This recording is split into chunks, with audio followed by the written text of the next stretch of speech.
I don't trust StreamLabs, and neither should you. After all the word coming out about all of the shady business practices and blatant plagiarism that StreamLabs has been doing, I thought it was time that maybe I educate you guys about them. I'll be explaining what StreamLabs have done to be hated by the general public, explain why they aren't to be trusted, and also how you can easily switch over to another service such as StreamElements or OBS Studio. And you can switch in less than a minute. Oh, and I promise you, OBS Studio runs 10 times better than StreamLabs OBS.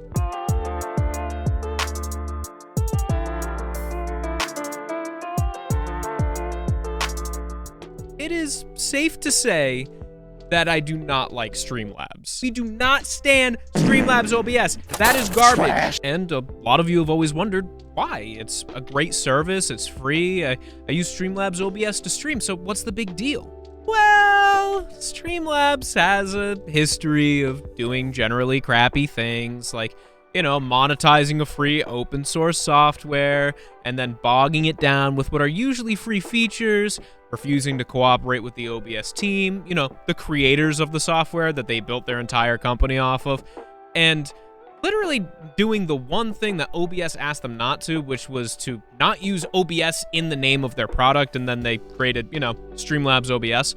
Although, I just saw this on Twitter, they're taking OBS out of the title. It took years and years, and it wasn't until they were publicly shamed and humiliated on Twitter that they decided to get rid of it. So I take it back. Twitter has actually done one beneficial thing for humankind. Good job, everybody. Now maybe I'll stop getting questions.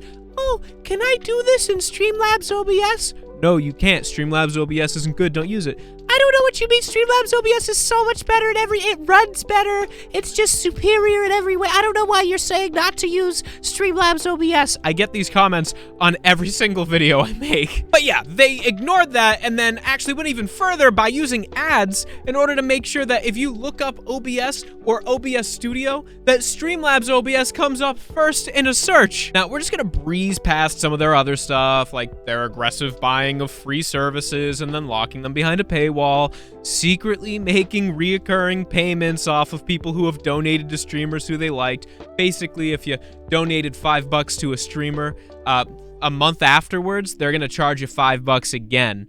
And you didn't know that. And then another really cool one, you know, where they steal the names of products and slightly change them, which is really just a smaller part of their biggest sin, which is plagiarism. StreamLabs is great at plagiarizing things. However, they're not so good at hiding it, which is kind of what got this entire dog pile started. StreamLabs blatantly copied the features page from another service called Lightstream, which is a service that lets you add overlays, alerts, stuff like that to your console streams. Now, StreamLabs launched their own new service called StreamLabs Studio, which does all of the same things. Now, there's nothing wrong with that.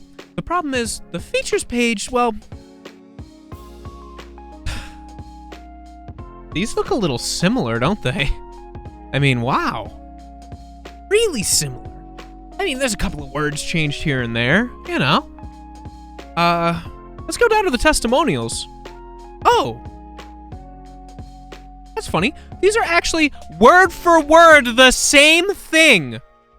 These aren't even real people right here. These people aren't even real. What? Lightstream noticed this and they decided to tweet about it, you know, kind of poking fun at the situation, you know.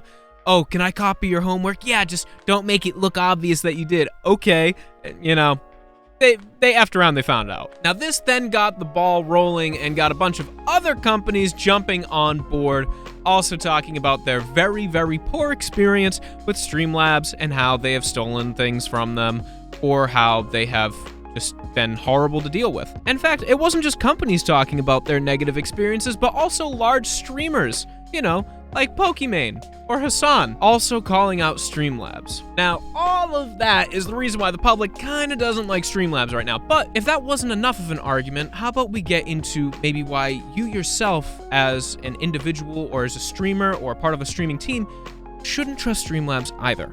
Now, if StreamLabs has treated other companies like this, I'm already less than trusting of them.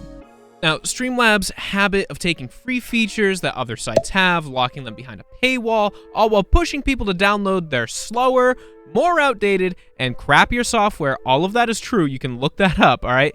That makes me really strongly distrust them. They have shown time and time again that they do not care about their user base or other companies' professional opinions, but instead only care about chasing that bag. If this is how they treat people, do you really want to trust them with your alerts, your donations, your merch, your entire stream setup, and other services with StreamLabs? I know that I wouldn't. So hopefully now you're at least reconsidering your relationship with StreamLabs. And if you decide to now or later on that you want to switch to a different service, I'm here to tell you that it's an insanely easy thing to do. I cannot recommend using StreamElements enough. I'm not sponsored by them. I've just used them for a long time. I used to use StreamLabs. I prefer them. They're better for alerts. They're better for merch. They're better for widgets. They've got everything. I've got a link down in the description that gives you an easy step-by-step guide on how to transfer all of your stuff out of StreamLabs over to StreamElements. It'll take you a couple minutes. Now you might be saying, hey, wait, I have StreamLabs OBS, so what do I do? And first of all, I would say that I'm so sorry that you ever used StreamLabs OBS. And then I would say, here's an easy tutorial explaining how you can import all of your scenes, all of your sources, everything out of StreamLabs OBS into the newest version of OBS Studio, which is, you know, an infinitely better program that's completely free. In fact, I have hated StreamLabs for so long that I actually made this tutorial months ago, which I'll show it to you in just a second. Now, if for some reason following this tutorial you have any issues or questions, I actually recommend checking out this video by Streamer School. He just put it out. It's a really, really good in-depth video that covers any little issues that you might have, and I highly recommend checking it out. Drop him a sub, drop him a like. He did a really good job with it. Because let's be honest, I'm recycling an old TikTok and throwing it in a video. Here's how you can transfer everything from StreamLabs OBS to OBS Studio. Open StreamLabs OBS and make sure that you are looking at the scene that you would like to transfer. Click the little arrow in the bottom left, click that, and make sure that you name your scene collection something that you will easily remember. This is important. Then, hit done. Close StreamLabs OBS. Right-click OBS Studio and run as administrator. Once you've got it open, go to the top left and click Scene Collections. Select Import, and then find the name of the stream collection that you just named inside of StreamLabs OBS. Check the box next to it and click Import. Click Scene Collection in the upper left, and then click the stream collection that you have just named. And that's it, your scenes are in OBS. You just have to drag them around, make sure that they're the right size maybe. But yeah, you're good. Stop using StreamLabs OBS. Just stop using it. Just stop using it. Well, all in all, I hope that this video helped you out. We make educational videos here for creators all the time on this channel, and if you'd like to see more, please feel free to subscribe. Even if you choose not to, thank you so much for watching, and as always, guys, have a good one.